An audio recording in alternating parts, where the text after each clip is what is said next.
嗨，大家好。现在呢，我就是从这个1号线的常熟路站4号口出来，这边呢有一个很漂亮的花店啊。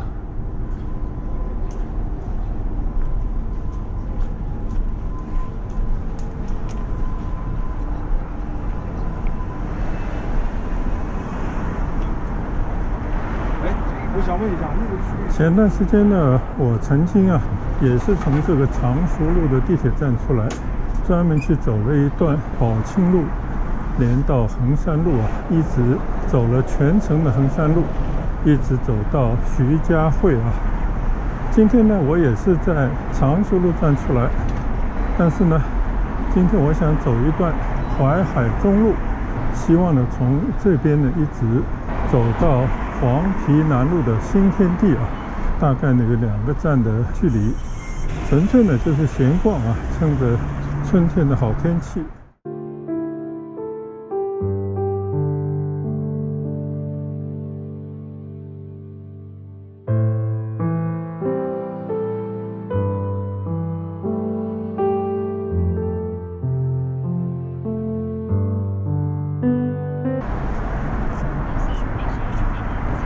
现在上海呢，这些稍稍有一点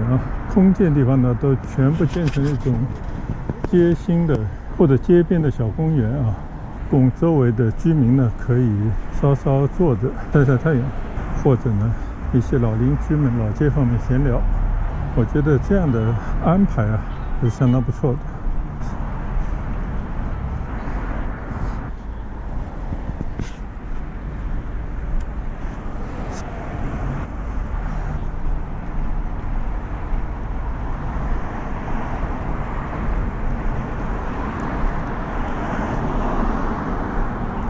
马路对面呢是常熟路的另一个出口，看到那个马路对面的一些房子应该都是一些欧式感觉应该是一些英式的建筑尖顶的这种北欧的风格。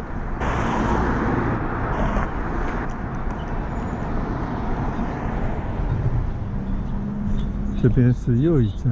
花店为这个街道增添了色彩。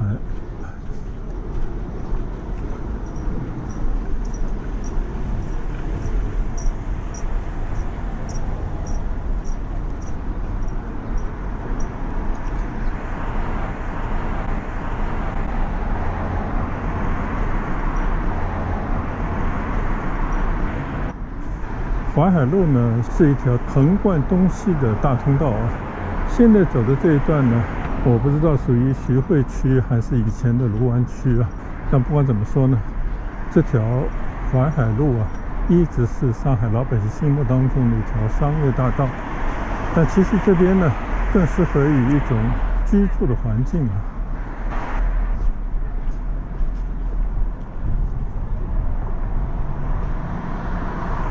看看对面留下来的大部分都是没有100年也接近100年的一些老式的建筑作为当年的法租界的一个居住区也是一直富于海外文化的一个区域。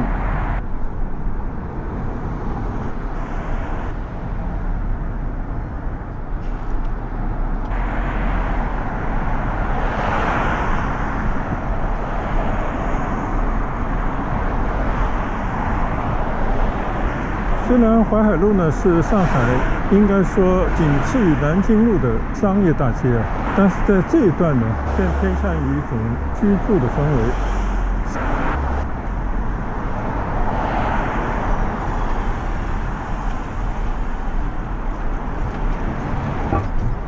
随便走几步呢就有这些优秀历史建筑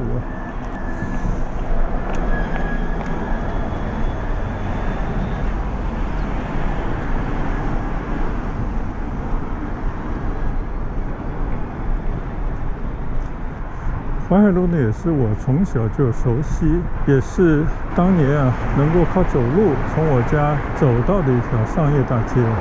当时呢以能够到淮海路上的电影院来看一场电影为荣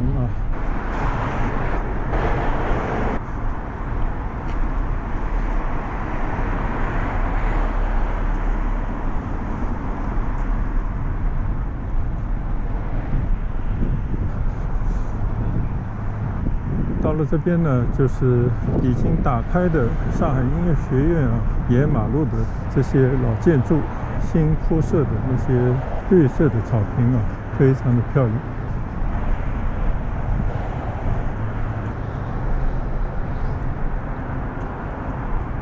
这个应该是上海音乐学院这所受到广大市民仰慕的学院啊，给市民大众的一个惊喜。就是把以前啊深藏在院墙里面的那些老建筑，变成了和市民们分享的一片绿地啊。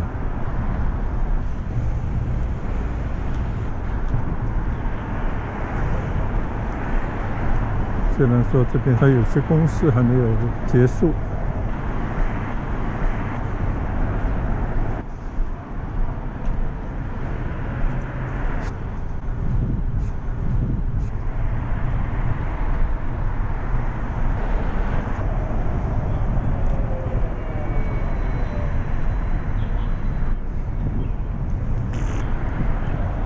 大家可以看看啊，整修一新的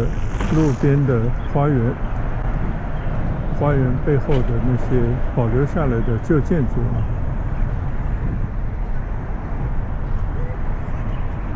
有一回我骑行在淮海路啊，经过这段路的时候啊，专门在这边做了停留，也拍过一些片段啊。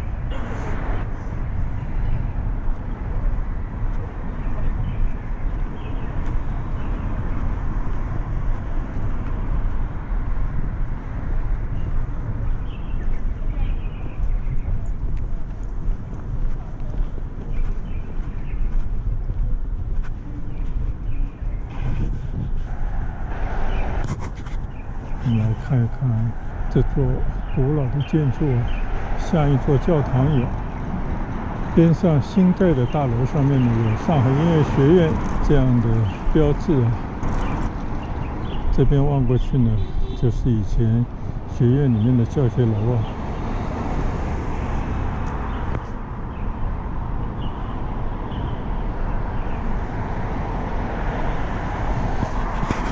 这边呢，马路边上呢也多了很多的花草啊。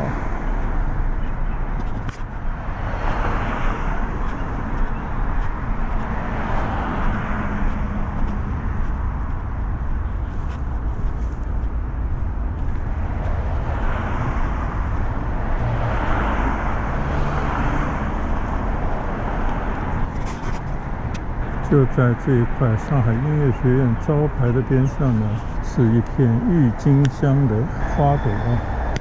非常漂亮。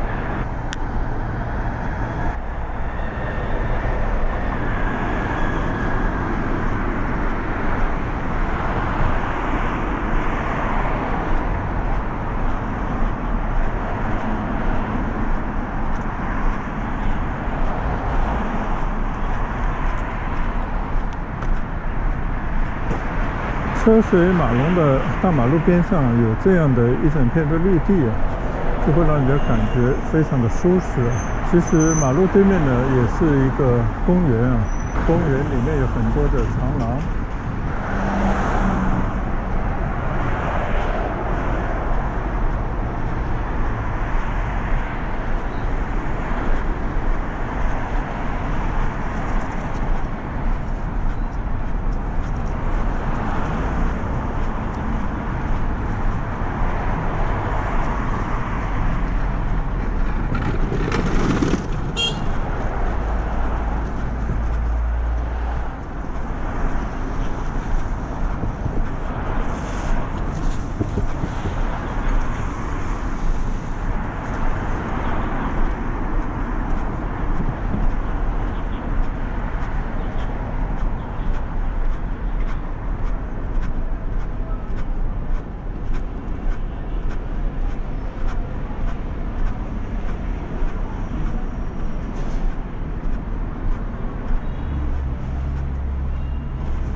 这个大楼呢是上海歌剧院。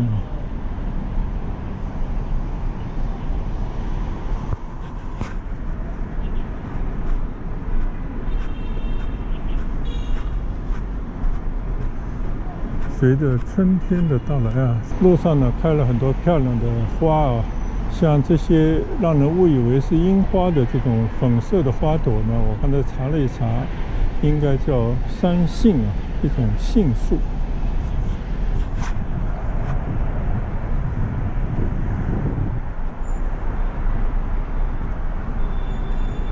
这边呢开了很小朵的那种红花的树呢，原本我以为是梅花啊，但实际上呢，这个是垂丝海棠啊，是海棠树的一个品种。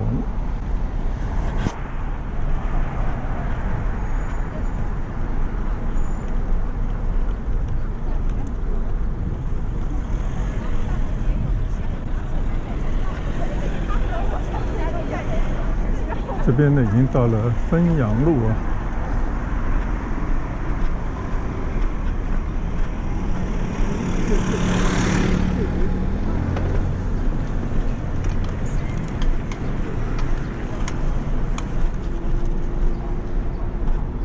周边呢有很多的这些商业大楼，淮海国际广场啊。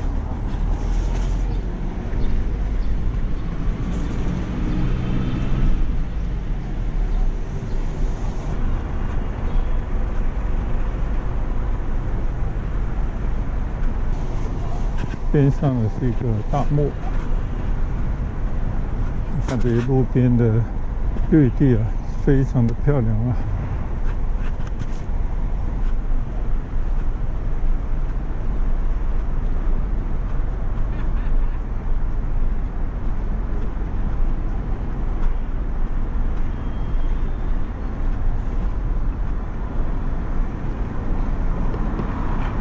马路对面呢就是襄阳公园啊，正好今天路过这边，到襄阳公园里面去闲逛一下吧。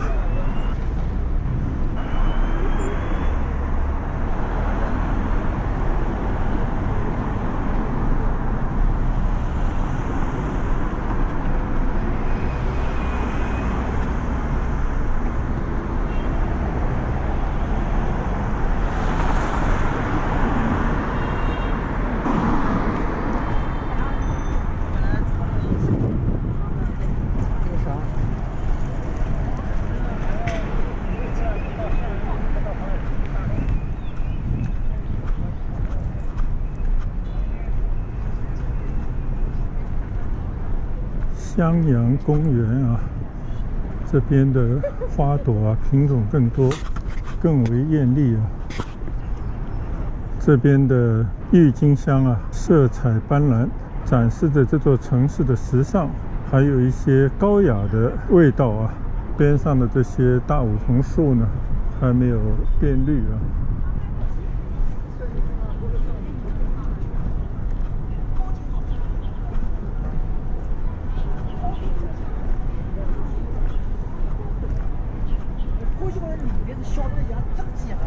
敞开的一个森林公园啊，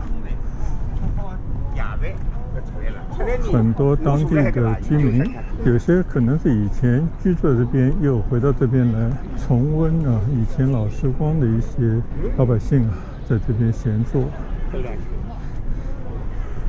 这边呢有个介绍，也来看一看啊。位于淮海中路1008号，占地22万平方米，应该当年呢是法国人建的一个公园。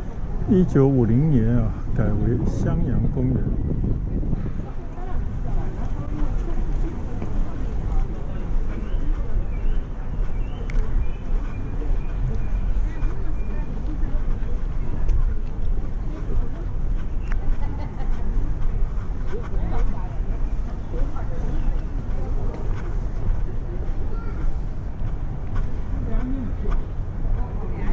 看来面积也不小啊，这边还有一座非常传统的有皇家这种色彩的亭子啊。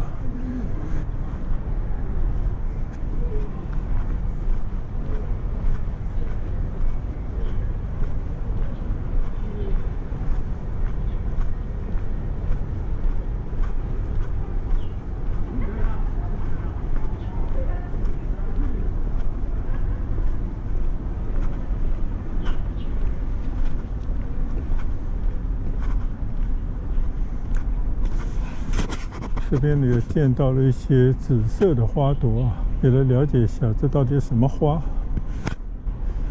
原来呢，这叫紫荆花啊，西美紫荆，我觉得是一种比较少见的紫荆花啊，跟我们平时见到那种广东那边的洋紫荆啊完全不同。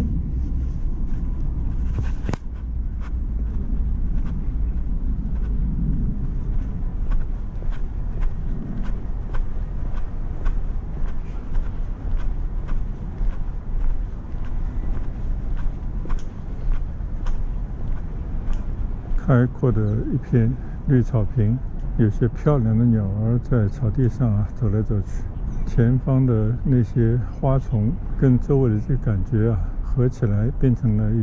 一幅非常美的图画啊。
襄阳公园啊，我开车曾经路过无数次啊，但是正儿八经你也走到里面来留连一下，还是第一回。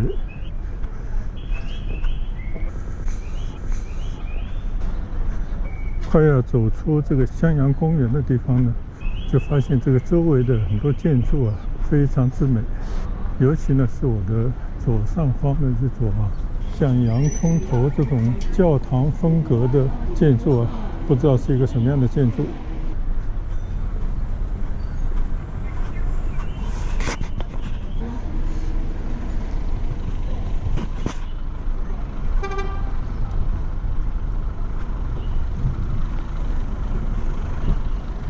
这边呢，走到了襄阳路和新乐路的路口了。对面的一个酒店，非常漂亮的老房改造而成的。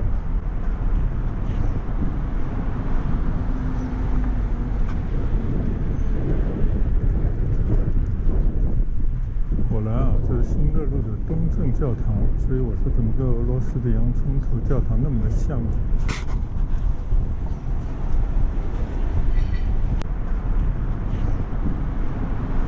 所以在上海有各种各样的教堂，各种教派的教堂。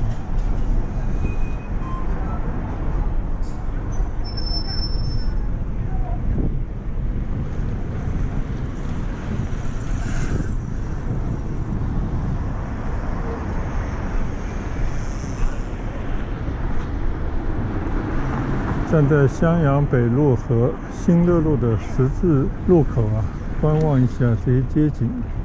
对面的那些民居啊，以前就是在这么一个公园边上，非常休闲的感觉。里头是多古老啊。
现在呢，再次从襄阳公园穿行而过，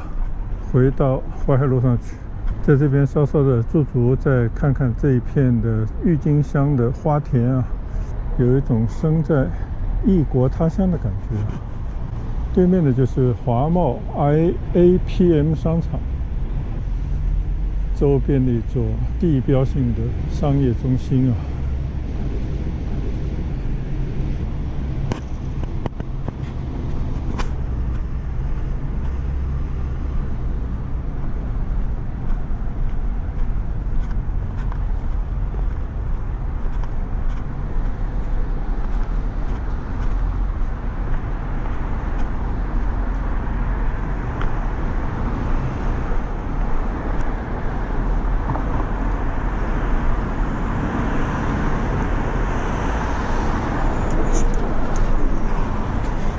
华贸的商业中心啊，最醒目的靠街的这个商铺啊，就是苹果的专卖店。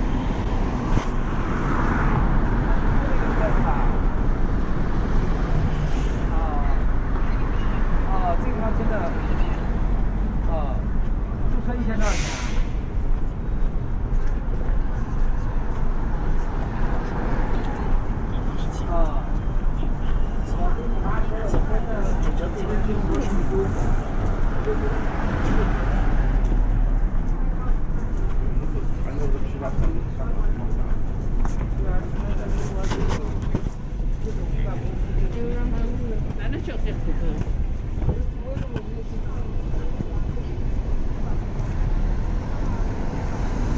也有很多世界知名的品牌店啊，在这边。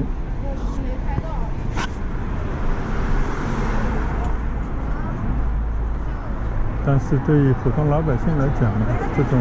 商店是最接地气的啊。淮海路上有很多这样的国营的食品店，这边有很多当地人喜欢吃的食品。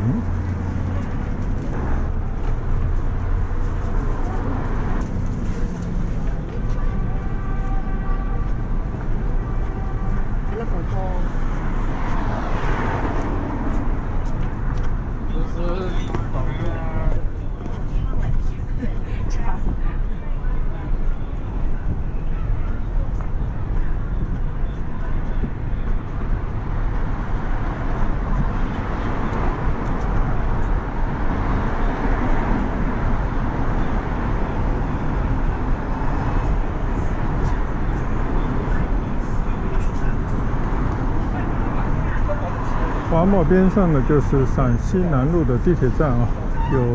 1号线，也有10号、12号线，是一个交通枢纽。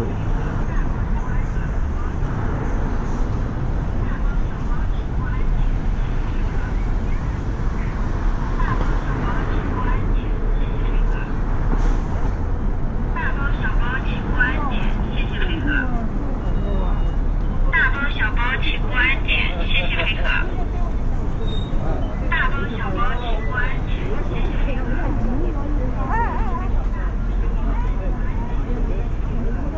合。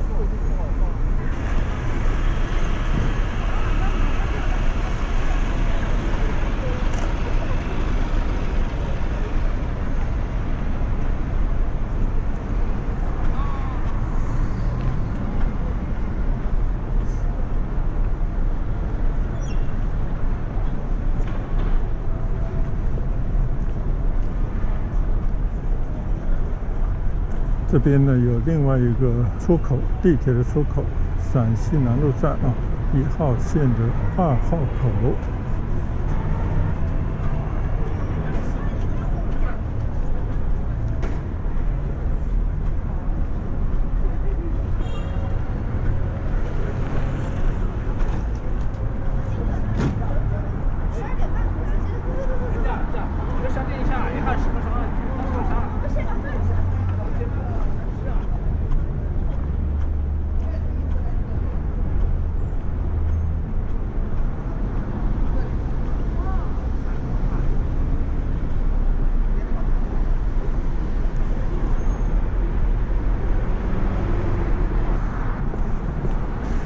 淮海路这条马路呢，最大的变化啊，一个呢就是建了很多新式的楼房，大部分当然都是商业的楼宇啊，开了很多时尚的店铺。另外一个呢，就像现在我们看到的这些，就是一片片的绿地，有大片的，有小片的，总之在不放过一寸闲置的土地呢，都把它变成了绿地啊，所以呢，使得这边的整体的感觉啊，更加时尚休闲。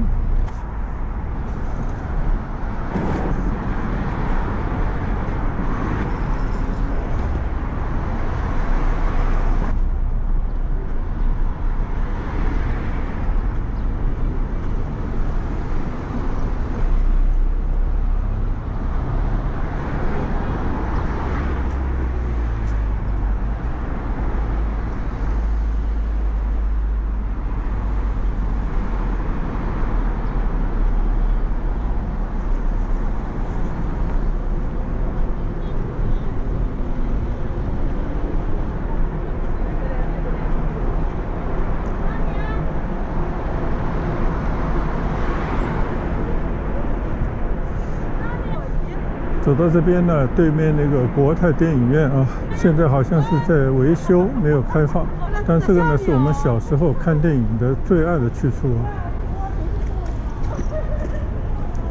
到了茂名南路呢，我们就向北拐个弯，走一段茂名南路。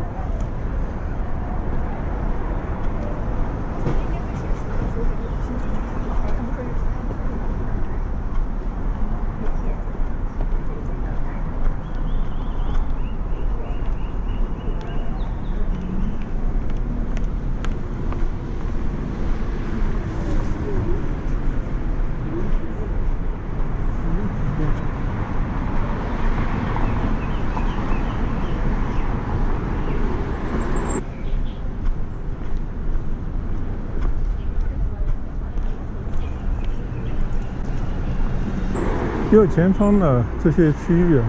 就是上海最著名的饭店锦江饭店，而左前方的这座大楼呢，也是一座新建的酒店啊，叫花园饭店。花园饭店前面的这一片大绿地啊，以前呢就是当年的法国总商会吧，像一个乡村俱乐部的格局，有敞开的景观啊，宽阔的草坪。还可以想象啊，当年的一些社会名流啊，时不时在这边社交的场面啊。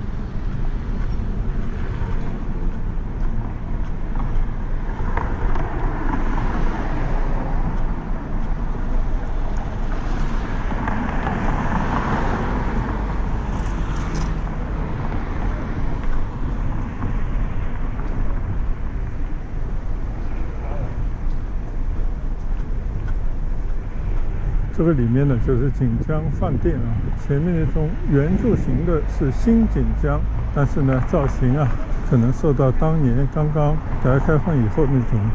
审美观的限制啊，显得跟周围的环境呢很不相符。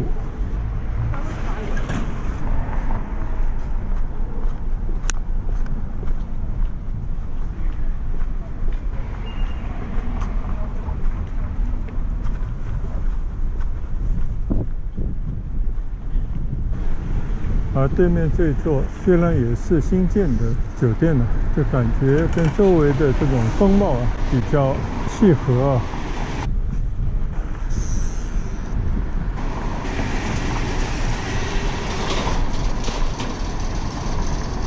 这条茂名南路啊，非常的优雅。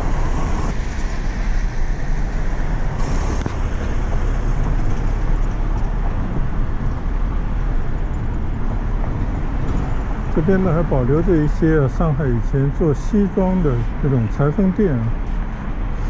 我觉得这个也是保留着一份老传统啊，非常漂亮的手工制作的西装、旗袍等等啊。就上海人是一直讲究腔调的啊，但凡物质上能够支持呢，总会搞出一些情调来。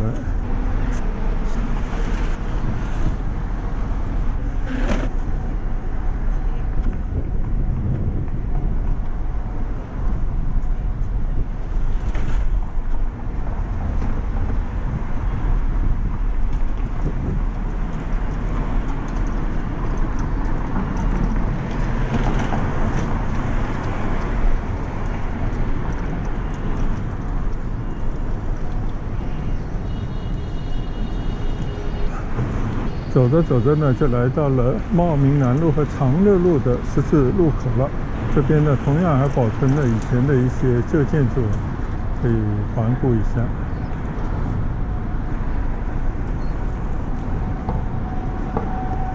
现在正对着我的呢是兰心大戏院，以前上海也是有名的一家老戏院。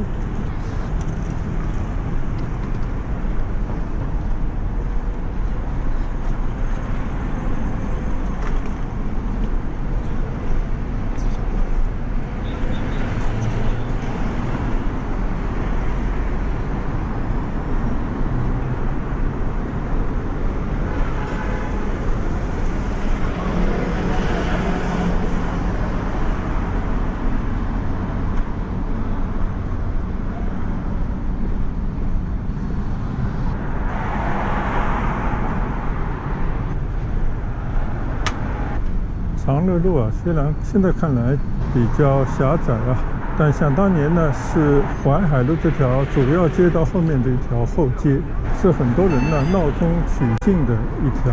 优雅的街道啊。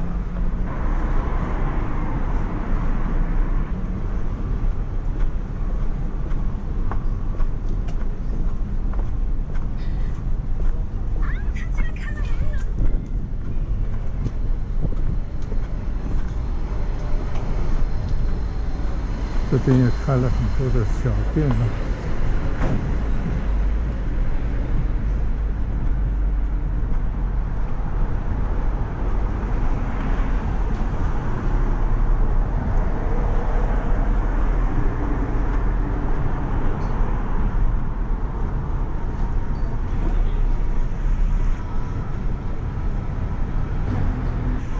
看看啊，以前那些优雅的民居啊，还有那种原本很舒适的一些弄堂，但是呢，经过几十年、上百年以后啊，这边就变成了普通的民居，有很多的一些加建或者违建的一些建筑物。你看这个楼上啊，就感觉有摇摇欲坠的感觉。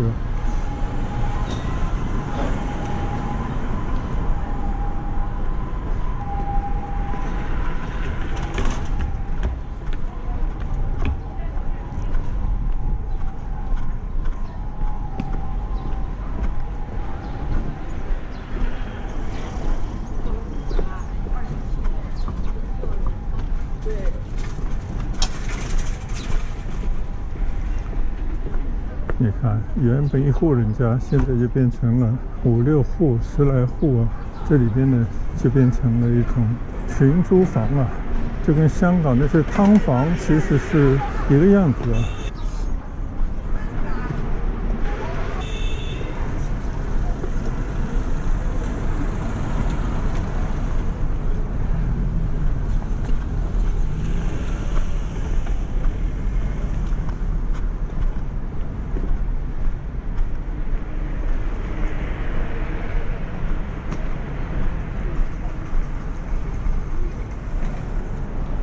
但幸好呢，这些老房子还是有相当一部分得以保存了下来啊。虽然现在都开成了各式各样的商店啊，尤其是以餐馆为多。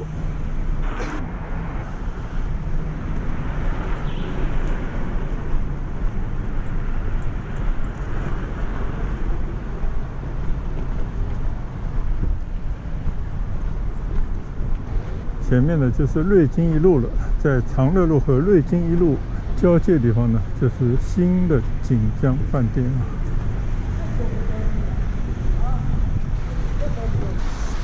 无论是老锦江还是新锦江啊，当年因为出差的关系啊，还是有好几次在这边下榻，在这边住过。虽然整体的服务呢不敢恭维，但是毕竟是上海的一份老味道啊。从那些楼上看下去的这些街区啊，还是很有上海的味道，所以也保存了一份美好的记忆。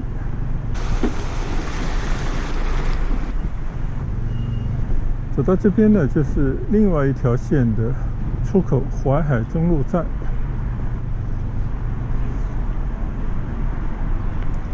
现在我顺着瑞金一路呢，再走回淮海路上去。这边呢有一所知名的中学啊，叫向明中学，横跨着两边的街区。对面呢就是上海市向明中学，是我们以前小时候啊神往的学校。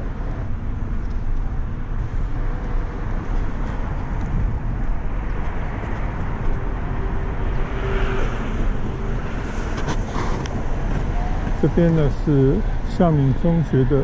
另外一边的校区。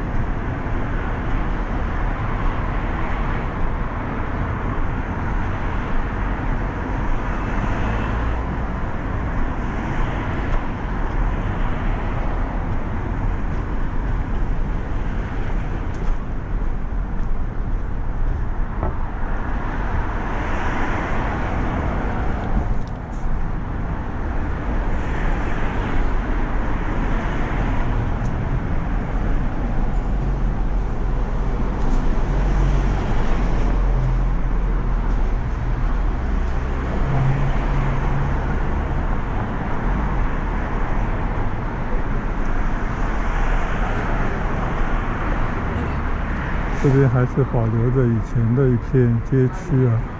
里弄的房子。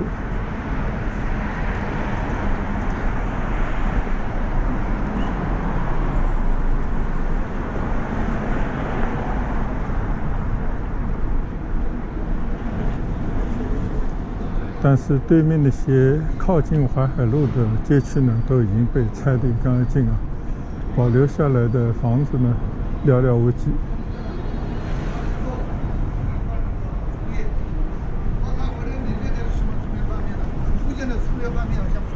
对吧？这个我们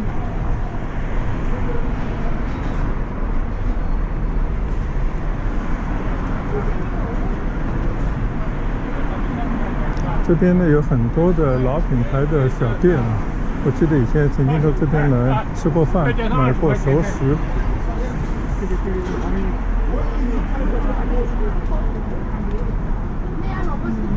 你看这些小吃，现在最新的就是青团了啊，清明快要到来了。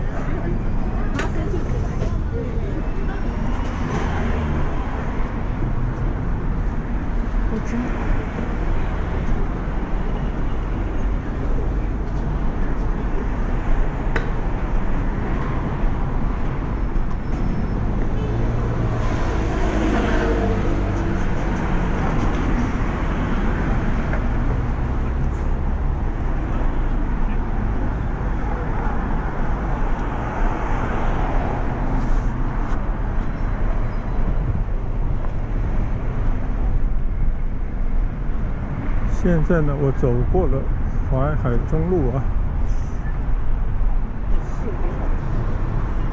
从这边开始呢，就是瑞金2路啊，瑞金1路到瑞金2路。我到这边呢，主要就是来看一看啊，对着我的这个公寓。这个公寓呢，我上次专门到里面去寻访过，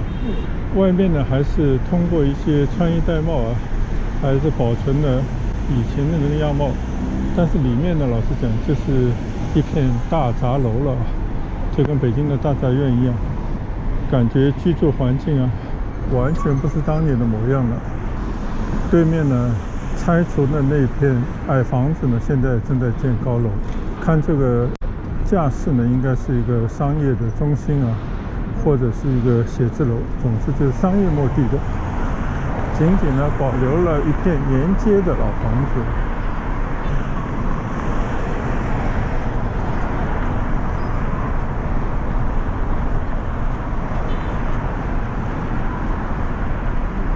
你想，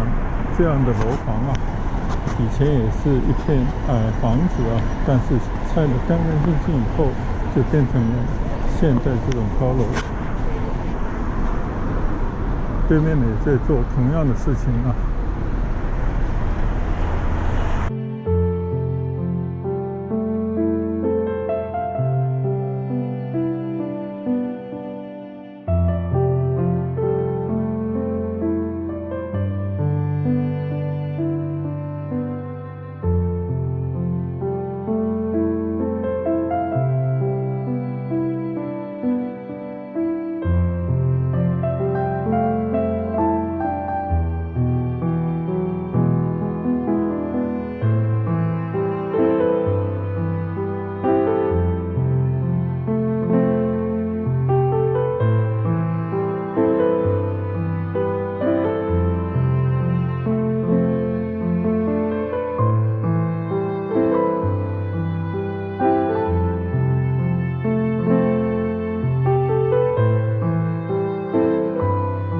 我刚刚从淮海中路啊由西往东在走，在经过襄阳公园啊，就是那个华贸的那个大幕以后呢，淮海路才真正呈现出一片商业的面貌啊。只不过呢，就是这种老传统的商业街啊，现在人气到底如何很难说。我相信现在年轻人呢，更愿意去逛一个大漠，在里面呢可以找到一次过逛商店的这种感觉，也能呢在很多餐饮店那边呢停下来吃个饭啊，就一次过呢可以在一个商业中心里面啊完成逛街、吃饭、休闲这样的功能啊。那对面这边又搞了一个叫 X11啊，想必跟有一个品牌叫 K11竞争，还是借用人家的名头啊。但是呢，这种街道两旁的商店啊，就是完全靠两条腿走路逛街的这种模式呢，我在想啊，慢慢的就可能要退出它的历史舞台了，或者呢，并非是一种主流了啊。因为更多人呢未必愿意花那么多的时间在这个街上啊走很多的路，才可以找到一家自己想要的去的商店啊。除非呢，大家还是想在这条老马路上面看看那些老房子啊，感受一下以前的氛围。就像这边这条马路呢，就是思南路，有著名的思南公馆，也有以前的周公馆等等这样的纪念场所啊。下次我们可以专门来走一走思南路，这也是小时候啊经常利用思南路从南走到淮海路的一条经典的马路。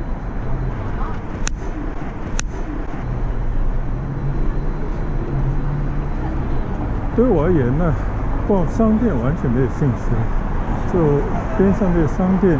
好不好坏，我的判断呢就是跟周围的环境啊合不合拍。至于他卖的东西是不是有品味、有质量呢，跟我一点关系都没有。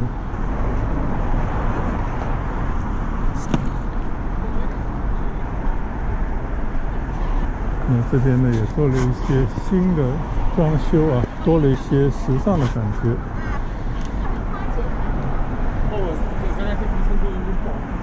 马路对面呢还保留了一家老书店，就是上海、香港3联书店啊。就这边呢应该还是开在这边的，还有一家老眼镜店，就是茂昌眼镜店，应该也是100来年历史的一家老店了。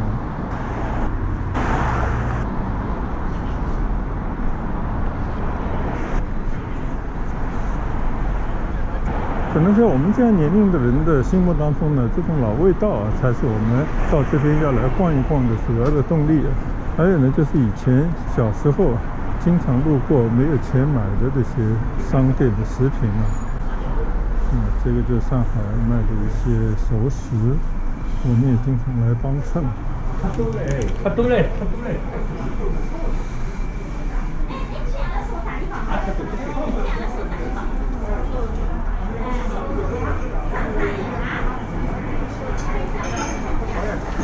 加工过的肉制品，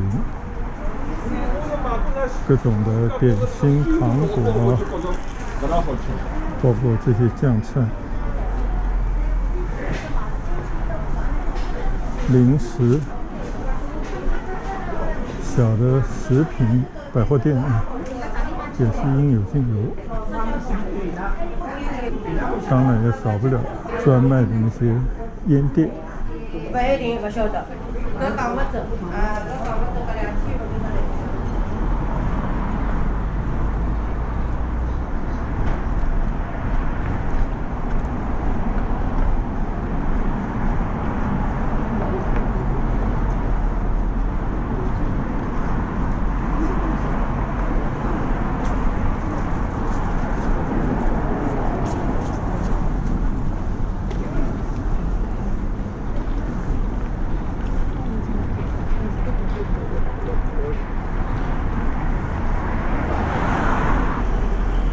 民以食为天啊！淮海路呢，从以前到现在啊，依然不改的就是那些食品商店啊，非常有人气。你看对面那个光明村大酒店、大酒家，就是我们经常这边宁可排队也要买一些老味道的。其实主要都是一些熟食的这么一个商店，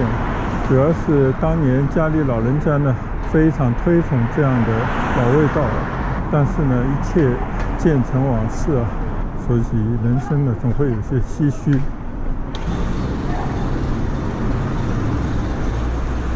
看到不少的商店呢也在升级或者呢换招牌啊。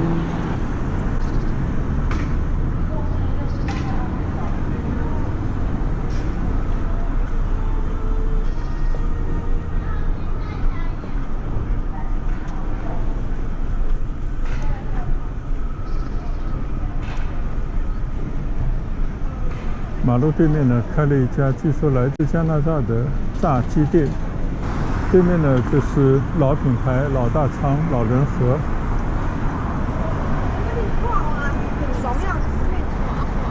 这边呢是共青团中央机关的旧址纪念馆啊。以前到里面来过，稍微走一走里面的这些老街道。当然也经过了一些修复啊。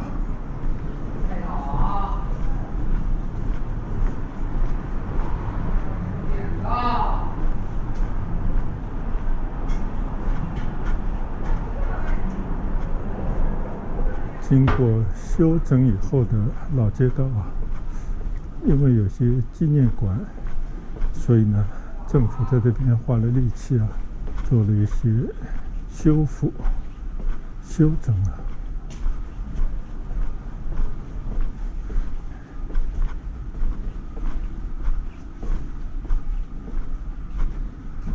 当年的一些招牌还在，外国语学社。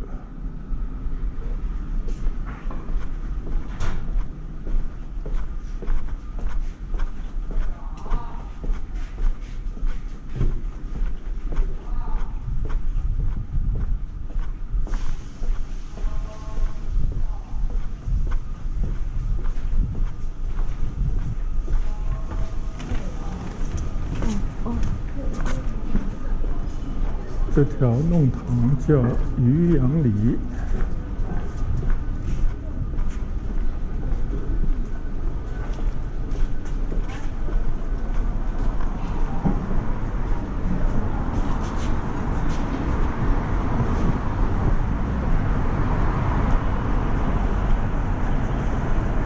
你看啊，这边就有很大的招牌啊，渔阳里广场。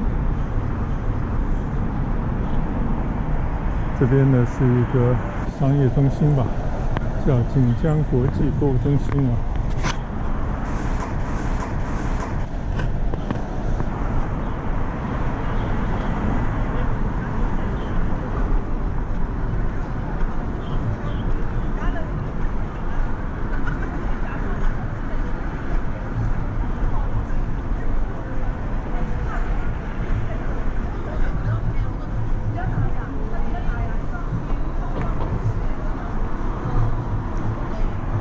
对面的这排房子啊，不知道当年的模样就是这个样子的呢，还是后面啊把它修复成一种西式的样貌呢？这个也不得而知啊。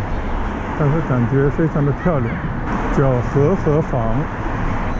可以驻足来看一看啊。虽然很多商店呢都关了门，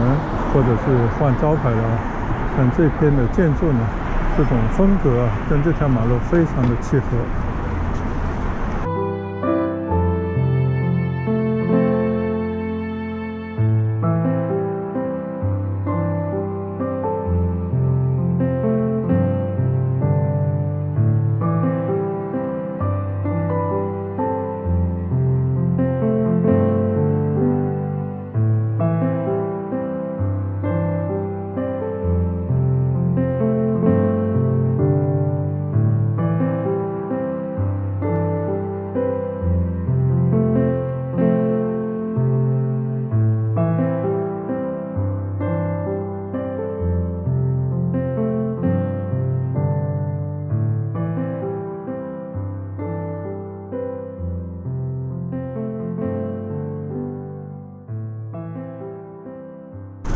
这边呢是又一家食品店啊，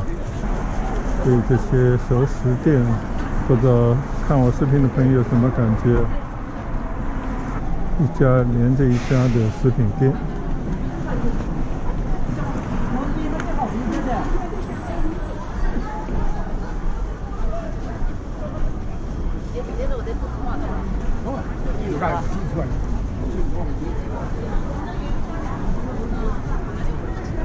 看看这边排队买熟食的老百姓。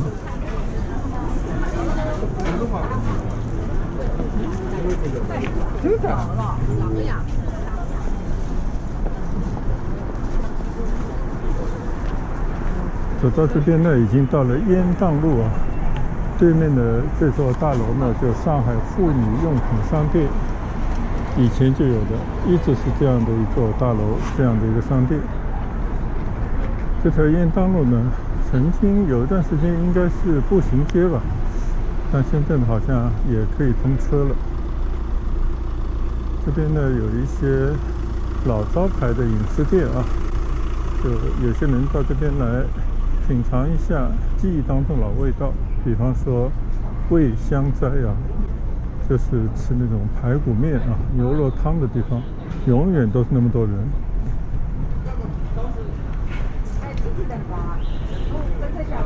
几十年以前这个，几十年前。这些排队的人，他们在议论呢，就是以前就这个样子的。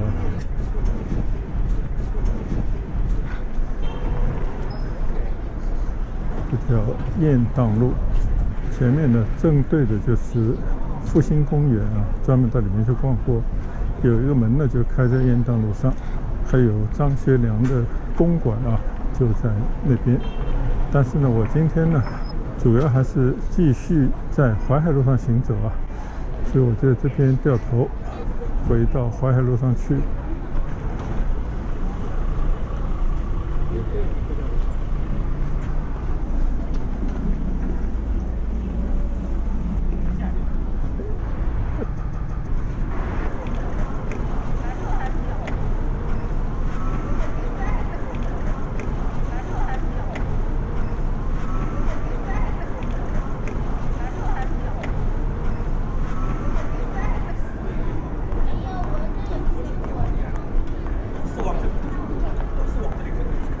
像左手正前方还有右前方的这些建筑啊，这老公寓呢，真的就是以前淮海路上的一些老房子、老味道啊。很可惜呢，就是我成长的那个年代啊，这种房子啊，都已经不是属于个人的产权了，绝大部分呢都是国家或者是叫单位分配，房管所分配根据需要，然后呢把一户人家拆成很多户，其实就是汤房，然后呢做成好多个出入口，就供很多户人家呢在原来一个单元里面居住，所以呢大家居住面积不够用，就只能呢各享其招，各尽其能搭出很多的那些违章的建筑，久而久之呢就变成合法了。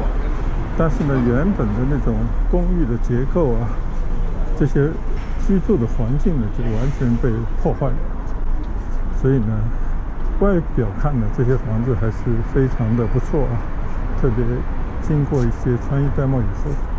但是里面的居住的环境呢实在不敢恭维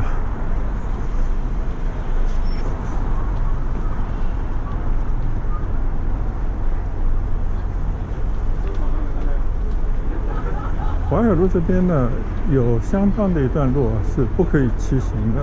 所以呢这也是我今天愿意到这边来走一走的原因。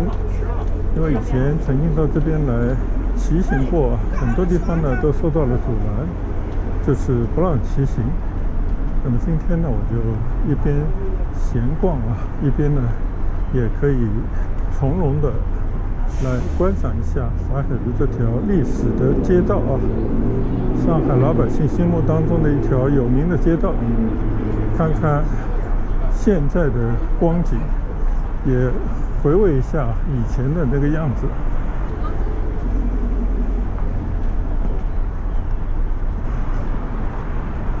所以于我而言呢还是非常的有意义已经走了1、3多的路但是还是非常的开心，也不觉得累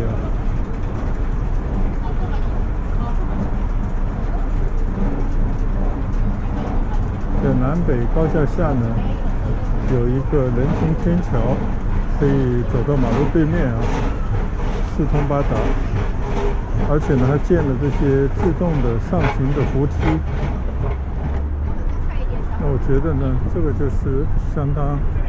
方便居民的一些举措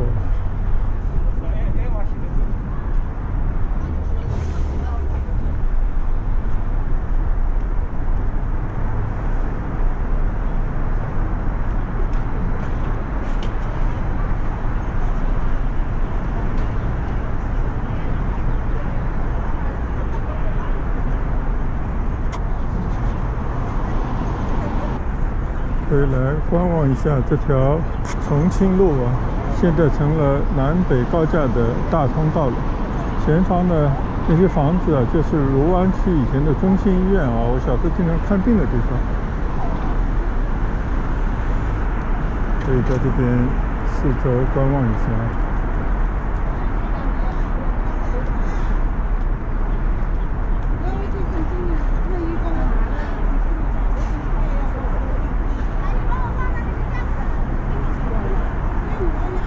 再往前走呢就是最近市中心的人民广场这样的地方了。我呢从这边下楼继续顺着淮海路向东行走。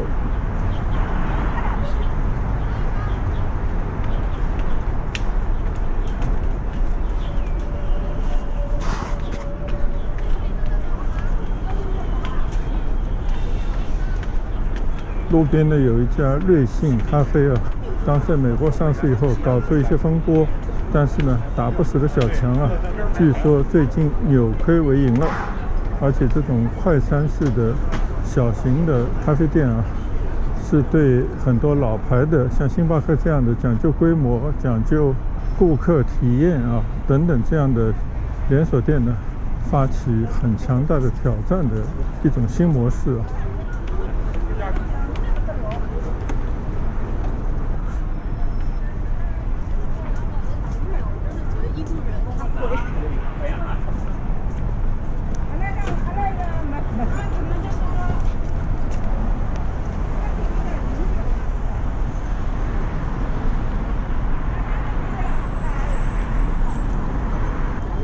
这边呢一样看到前面已经拆掉了很多的老房子，而且应该是整片的街区拆掉，只是保留着靠马路的这些房子。更多的呢，就像这样的已经变成了高楼大厦。像这个中环广场边上的这个房子，以前应该就是比乐中学，淮海路上和向明中学齐名的一个学校。当然，学校早就搬走了，留下的这些建筑呢，只是作为一种装饰在它的后面，在它的上面呢，起了更多的楼房。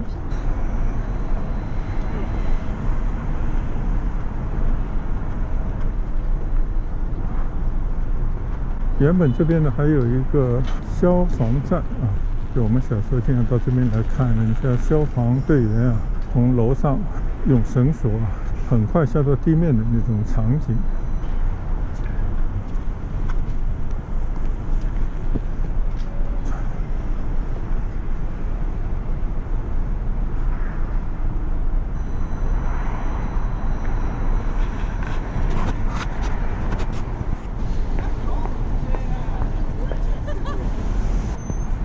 这边呢就已经差不多到了新天地的区域了可以看到这边有很多的一些高楼大厦，下面呢其实都是一些名店街这个呢就是 K11刚刚那个 X11呢可能就是想要跟这里对标当然相信可能性不大。这边呢就是以前的老房子和新建的那些商厦交汇的地方。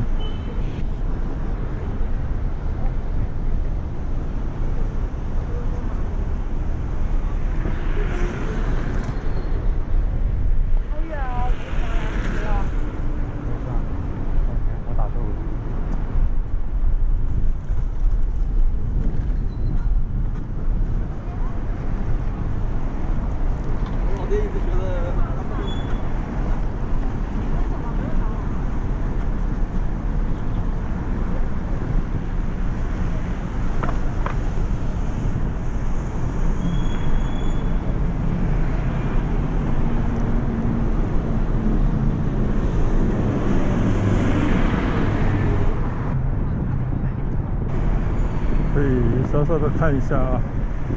刚刚从那边一路走过来，刚刚走过这个马当路呢，这边对面就是一些时尚的天地了很多的名店的商店都在这个周围。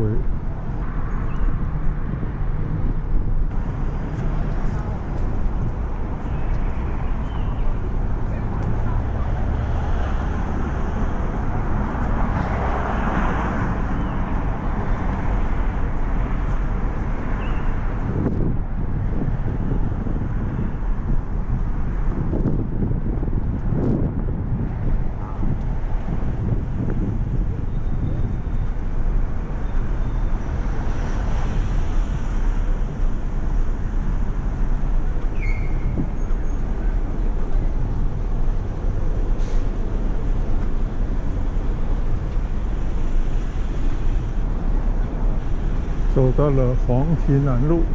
可以看到呢，这边的一些建筑经过了重新的整修重新的包装，还做了一条横跨淮海路的连廊。这里呢，应该是淮海路最早兴旺起来的区域主要原因呢，就是这边有一个黄陂南路站。1号线是上海最早建的一条地铁经过的地方。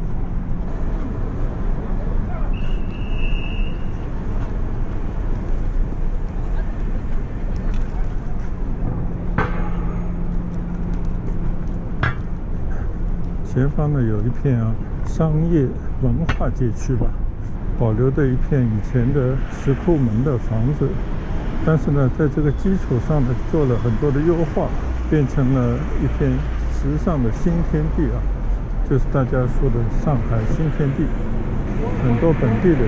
经常会到这边来光顾同时呢从外地到上海来访问的游客应该是必到打卡的地方。那这边呢是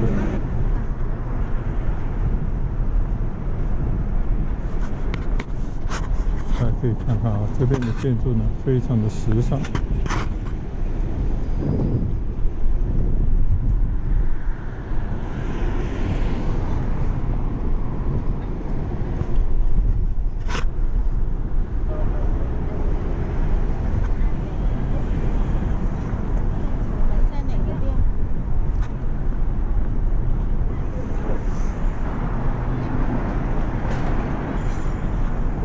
刚刚呢，在黄陂南路等红灯的时候呢，就看了一看相机啊，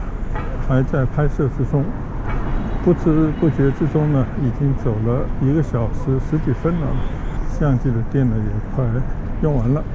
我就想着呢，就在新天地这个附近呢，结束我今天淮海路上面的闲逛啊。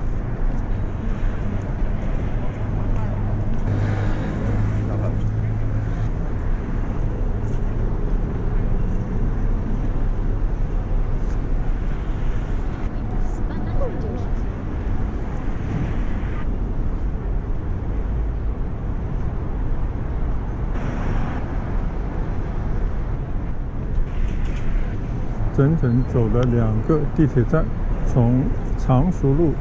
经过陕西南路站，再走到